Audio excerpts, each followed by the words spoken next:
प्रधानमंत्री विश्वनाथ प्रताप सिंह की जयंती है। विश्वनाथ प्रताप सिंह यानी वो नाम जिसके प्रति देश का सफ़ेद पोष वर्ग बहुत बुरी तरह से भड़का हुआ है। वो दुनिया में नहीं रह गए, फिर भी उनकी जयंती हो या उनका निर्वाण दिवस आए, उस दिन उनके लिए गालियां देने लग जाता है। जितनी नफरत वैश्विक समुदाय में देखी जाती जब हिटलर का नाम आता है, उतनी ही नफरत हमारे सफ़ेद पोष तबके में विश्वनाथ प्रताप सिंह के लिए देखी जाती है। लेकिन क्या उसका यह रवैया ठीक है? क्या उसका ये रवैया होना चाहिए? क्या विश्वनाथ प्रताप सिंह ने वास्तव में कोई बहुत देश के और समाज के लिए कोई बहुत गलत फैसला लिया था?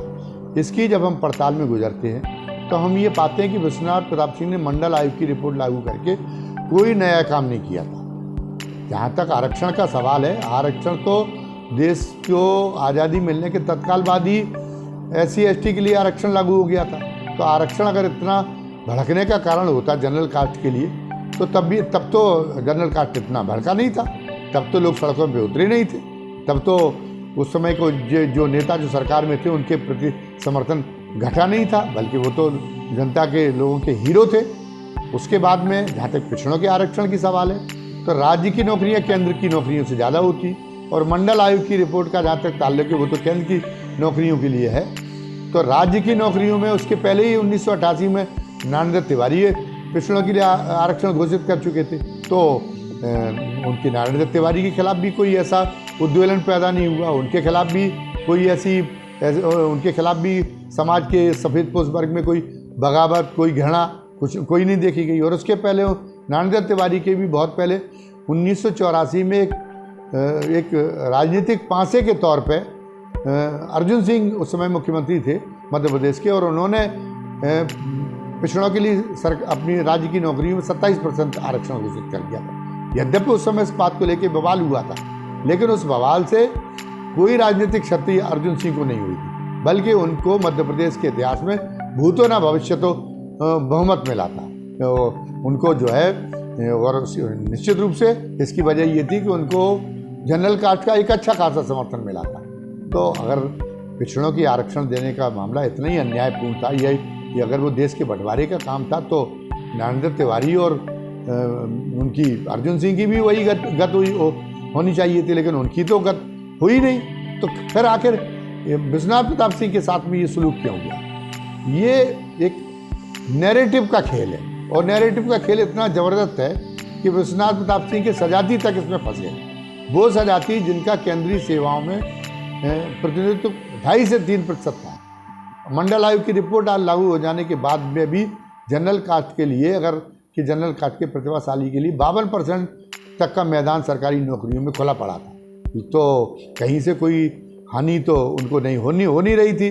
क्षत्रिय समाज को तो, विश्वनाथ प्रताप सिंह के सजाती लोगों को तो कोई हानि हो नहीं रही थी, लेकिन वो जनरल कास्ट के दूसरे लोगों की तुलना में वो ज़्यादा विश्वनाथ प्रताप सिंह को घृणा की निगाह से देखते। उनके लिए विश्वनाथ प्रताप सिंह की ईमानदारी का, विश्वनाथ प्रताप सिंह की त्याग का कोई मूल्य नहीं है। विश्वनाथ प्रताप सिंह ने जब भूदान आंदोलन चला था, तो अपनी पुश्तैनी ज़मीन का बहुत बहुमूल्य, ऐसबा की जो प्रयागराज में ज़मीन है बहुत बहुमूल्य मानी जाती है, उसको उन्होंने दान दे दिया था वंचितों को बांटने के लिए। उनके परिवार के लोग नाराज हो गए थे, अदालत में उनके खिलाफ मुकदमा लेके गए थे कि ये मानसिक रूप से विक्षिप्त इसलिए इन्होंने ऐसा काम किया है। वो विश्वनाथ प्रताप सिंह जब वित्त मंत्री बने, तो आज तक किसी ने भी काला धन को बाहर निकालने के लिए और कर चोरों को सजा देने के लिए उतनी बड़ी कार्रवाइयाँ शुरू नहीं की जितनी विश्वनाथ प्रताप सिंह ने की थी। पहली बार सशक्त अभियान चला था, हालांकि वो मंजिल तक नहीं पहुंच पाया था, क्योंकि उसके पहले ही उनका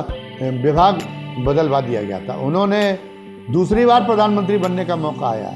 लोग उनकी आलोचना करने वाले लोग ये होते कि वो राजनीति से खारिज हो गए थे। राजनीति से खारिज नहीं हुए थे, उनके पास में फिर एक बार जब संयुक्त मोर्चे का मौका आया, तो उनको संयुक्त मोर्चे के लोग ज्योति बसु ढूंढते रहे। तो इनका एक त्याग था कि वो फिर उन्होंने कहा कि नहीं, मुझे प्रधानमंत्री बनना गवारा नहीं। उन्होंने राजनीति में परिवारवाद का भी, जो हमने कहा कि परिवारवाद के मामले में भी, परिवारवाद को भी उन्होंने कोई बढ़ावा नहीं दिया। उनके लड़के अजय सिंह राजनीति में बड़े महत्वाकांक्षी थे, लेकिन उन्होंने विश्वनाथ प्रताप सिंह ने साफ कह दिया था कि अगर आप में चुनाव जीतने की क्षमता है, अगर आप समझते हैं कि आप ऐसा काम कर सकते हैं जिससे आपको लोग समर्थन दें, तो आप दुनिया में न रह जाने के बाद में ये चुनाव लड़ने की सोचना, लेकिन तब तक मत सोचना। तो एक उनका ये भी था। राजनीति में उन्होंने उनको जो जनता दल उन्होंने बनाया था, तो जनता दल में जो एक तबका था, कुलकों का तबका, जिसके मन में लोकतांत्रिक भावनाओं के प्रति, लोकतांत्रिक परंपराओं के लिए कोई आदर नहीं था। और उन्होंने बड़ा प्रतिरोध किया कि वो उनको जो है कि इस बात के लिए कि वो एक श्रेष्ठ जो राजनीति के उच्चतम मानक हैं सार्वजनिक जीवन के, उनके पास उनका जो है उनका अनुसरण करते हुए और वो सरकारें चलाएं।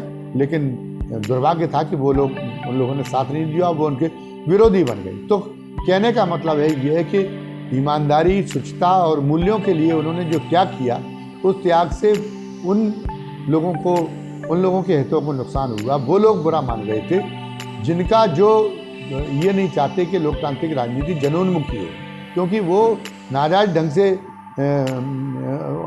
लोगों के अधिकारों को हत्याए हुए हैं। उन्होंने सत्ता से लेकर संपत्ति तक उनका एकाधिकार है, उसके लिए बाहुबल को वो प्रेशर देने का काम करते हैं। तो वो जो न्यस्त स्वार्थी तबका है, जो जनविरोधी तबका है, उस जनविरोधी तबका ने आरक्षण के मामले को लेकर विश्वनाथ प्रताप सिंह के मामले में इसलिए ये ऐसा नैरेटिव सेट कर दिया कि वो कोई नया काम ना करते हुए भी उन्होंने वो इसी लाइन का अनुसरण किया जो उसको पहले से चली आ रही थी। फिर भी वो सबसे बड़े खलनायक बन गए और एक बड़ी राजनीति में की एक बड़ी उज्जवल संभावना का अंत उनके साथ में ही हो गया। धन्यवाद। जय हिंद, जय